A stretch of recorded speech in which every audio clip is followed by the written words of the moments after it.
Buen día. Buenos días, ¿cómo están? Bien, muchísimas gracias por atendernos. Bueno, Gracias a ustedes. decíamos, recién se reactivó un poco la política y dio un paso al frente, dejando por ahí un ratito al costado a la economía, ¿no? En el plano nacional. ¿Cómo estás viendo este momento de iniciativa política que ha tenido el gobierno con el planteo de estos 10 puntos, por lo menos, ¿no?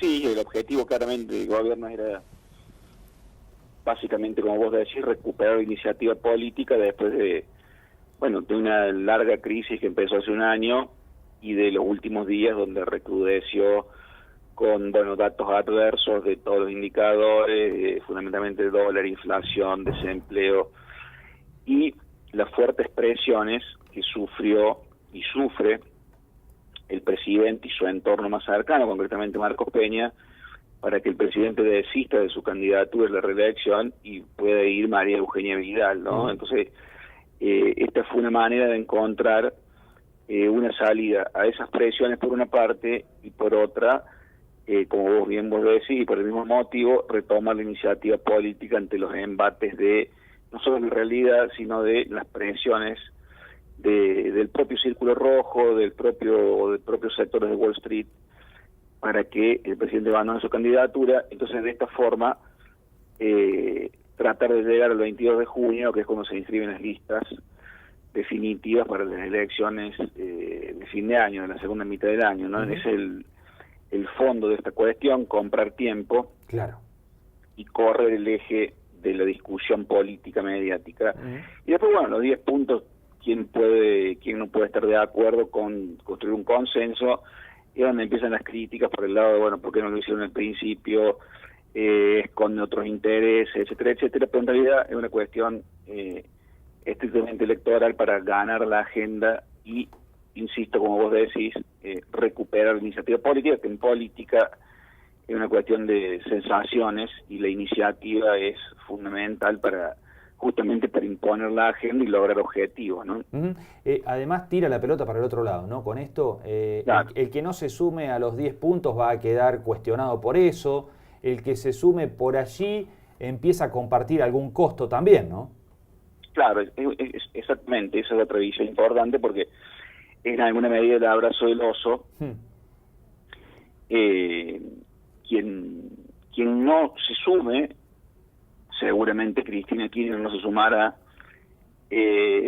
pagará cierto costo, o eso es lo que interpreta el gobierno, o independientemente si lo paga o no, tendrá el gobierno recursos discursivos para correr por izquierda, digamos así, a la expresidenta, Claro. endilgándole actitudes antidemocráticas ante la opinión pública. Después el efecto que eso tenga puede ser relativo, pero sí va a tener argumentos el gobierno para ir por ahí. Y el que se sume, lo mismo, como vos decís, va a quedar pegado o va a quedar compartiendo costos o siendo parte de un esquema de poder y de un gobierno que está llegando al final de su mandato con una serie de indicadores muy adversos. Entonces, con lo cual es una jugada bastante interesante desde ese punto de vista también, ¿no? Más allá de esta movida política y la recuperación de la agenda, por decir, por parte del gobierno, el futuro del gobierno, electoralmente hablando, está atado al rumbo de la economía y lo que pueda llegar a pasar de aquí hasta octubre con la economía, ¿no? Sí, está claro, porque por más que ellos intenten correr el eje de la discusión mediática, por más que la campaña, lo vimos ayer, o en el propio Río Cuarto, lo hemos visto con las propias espadas del gobierno intentando correr el tema desde lo económico hacia la agenda ligada a la corrupción o a la agenda ligada a la seguridad, ya está fuertemente acalado hondo en la sociedad la cuestión económica, el pesar de lo que implica la crisis y un tema transversal y mucho más profundo, que es una gran incertidumbre en la sociedad respecto del futuro, ¿no? O sea, eso es lo que está en el fondo de la cuestión y es lo que va a definir la agenda electoral y lo que va a definir quién va a ser el próximo presidente. Ahí está la discusión fundamental, por eso, como bien vos dijiste, la economía está atada, o sea, la suerte del gobierno está atada a la economía.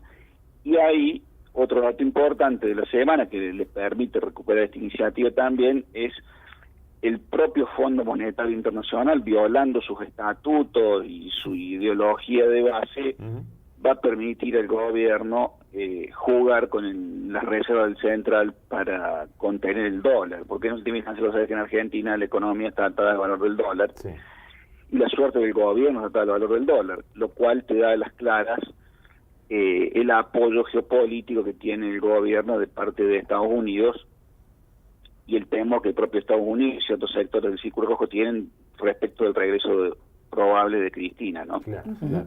Ignacio, buen día, Javier es mi nombre. En ciertas hipótesis que podemos hacer, y un poco jugando con la cuestión para octubre o más adelante, en un hipotético balotaje, Cristina Macri, ¿cómo imaginas ese escenario de lo que pueda hacer el electorado en líneas generales? Bueno, es lo que se está preguntando todo, ¿no? Y es lo que hizo ruido en Wall Street, la famosa encuesta de isonomía, sí, de hace 15, 20 días, en la cual Cristina gana el balotaje.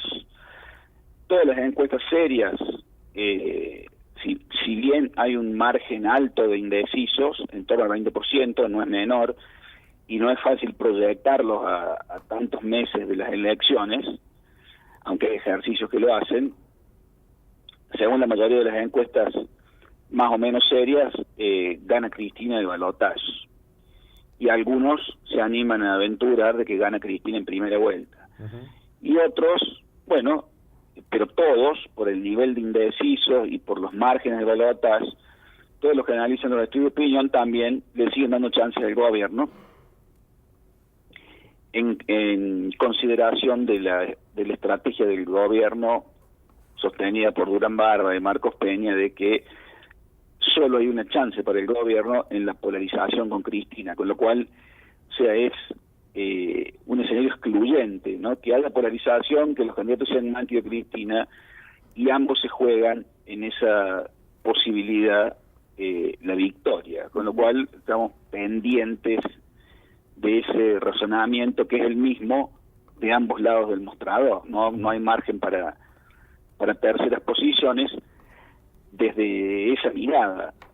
Para Lavagna, Massa, y allí tiene que estar atento el gobernador Schiaretti el lunes, sigue habiendo, si bien la polarización aumenta y convergemos hacia ese escenario, sigue habiendo vacante en la opinión pública un sector, también en torno al 20%, podríamos decir que coincide con los indecisos, pero, o 30%, si coincidimos que muchos que votan a Macri y no votan a Cristina podrían votar una tercera opción, sigue habiendo espacio para una tercera opción que hay que construir y consolidar, y de la que todavía Massa, que hace mucho que está en el escenario, y Lavagna, que coquetea, menos Urtubey, no pueden todavía convertir en votos, o por lo menos en intención de voto, pero la opción está en la opinión pública, ¿no? Sí, claro. Ignacio, Fernanda te saluda, buen día.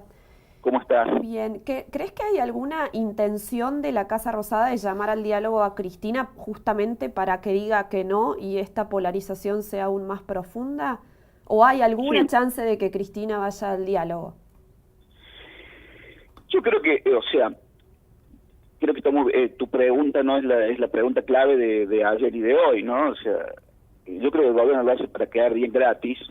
Y como decíamos hace un rato, córrela por izquierda a la presidenta cuando diga que no. Anoche Alberto Fernández en declaraciones muy claras dijo, Cristina no va a ir. Claro. ¿Por qué iría algo así? Pero bueno, la expresidenta también puede sorprender, ¿no? Puede sorprender yendo y puede sorprender no presentándose en la elección del 22 de junio. O sea, hablamos de ella y aún no se ha manifestado como candidata y tiene posibilidades de ganar el balotaje y no se ha manifestado como sí lo hizo el presidente Macri, ¿no? Claro, exactamente, con lo cual son todas conjeturas, mesas de arena que hacemos todos nosotros, pero en realidad está ahí latente esa cuestión. Después, bueno, empiezan las conjeturas y los cálculos, que muy probablemente también sean ciertos, ¿no? Si escribe ese libro, si alquilan la cancha de Racing, si dicen lo que dicen, si arman como arman, ¿por qué no si tiene 40 puntos? Si Isonomía dice que va a ganar por 9, ¿por qué no se presentaría, no? Claro. pero todavía puede no hacerlo, Claro, tal cual. como también puede ir a la convocatoria del presidente, ¿no? Ahí hay que ver. Pero bueno, también los actores son previsibles desde el punto de vista racional, por más que puedan sorprendernos, así que presumiblemente podemos decir que no aceptará esta convocatoria, marcando claramente su posición de opositora, y ella corriendo por izquierda a Pichetto, a Massa, a Urtubey, a Labaña, diciendo que no han hecho más que colaborar con el gobierno y que son el oficialismo desde hace 3 años. Claro. Y por otro lado, si le dejo en seguimiento el libro y todos los otros indicios indicarían que sin duda será candidata. E incluso ya se conjetura lo siguiente, incluso perdiendo la elección, ya ganó, porque el gobierno que viene será muy complicado y porque en primera vuelta y por el modo en que armó en las provincias, colocará un número notable de diputados y senadores, pero sobre todo diputados en el Congreso que viene, ¿no? Claro. Claro. Ujú. Ignacio, la última. ¿Cómo imaginás la relevancia de la elección del domingo en el plano nacional y si esta es una chance de construir una tercera fuerza por fuera de esta grieta que mencionamos o de estos polos ya instalados entre Macri y Cristina? Bueno, mira, yo creo que es crucial la elección del domingo, Uh-huh. es un parteaguas, Uh-huh. porque a partir de ahí, y como todo hace prever según las encuestas que se Sí. manejan en términos generales respecto de lo que podría ser la victoria del gobernador Juan Schiaretti, Uh-huh. que podría llegar a ser contundente, cercana al 60% Uh-huh. de los votos, lo cual sería histórica, Sí, claro. si efectivamente es así. Uh-huh. Eso automáticamente en la noche del domingo y en la madrugada del lunes 13 de mayo, colocarán al gobernador, más allá del prestigio de su figura y más allá del prestigio de su gestión, colocarán al gobernador en otro lugar, aumentando su estatura política, y luego de Cristina Fernández de Kirchner, descontando el oficialismo, y luego de Cristina Fernández de Kirchner, será la persona pública, el dirigente político con mayor votos y con mayor presencia y proyección, y sin duda sufrirá presiones desde sectores del Círculo Rojo, desde la propia alternativa federal que él contribuyó a configurar, Uh-huh. y de la Liga de Gobernadores, recibirá fuertes presiones para que, o bien por sobre Macri, Massa, Labaña y Urtubey, o también incluso recibiendo presiones de ellos, se elija en el hombre de ese tercer espacio o de esa tercera posibilidad Uh-huh. para reconfigurar el destino de la nación. Eso sin duda será así. Hay que ver cómo él lo maneja, cómo él finalmente decide. Hasta el momento el gobernador se ha mostrado con la mayor cautela respecto de este tema, concentrándose en la reelección a la gobernación y en el futuro de la provincia. Uh-huh. ¿Todas esas Pero, presiones serían para que él asumiera una posible candidatura nacional? Sí, Uh-huh. sin duda, para que él o asuma una candidatura nacional o asuma un rol de armador estratégico, Claro. como por encima de ser primos interpares. O sea, allí habrá fuerte presión en ese sentido, a ver cómo la maneja, porque vos sabés que en política en Argentina hay que contar votos, Sí. y Massa, Urtubey y Labaña no cuentan votos. Claro. O sea, Sí, a la hora no de los llegan ni- bifes. Claro. Bien. Sí, claro. Ignacio, muchísimas gracias por estos minutos, ha sido muy amable. Gracias a ustedes.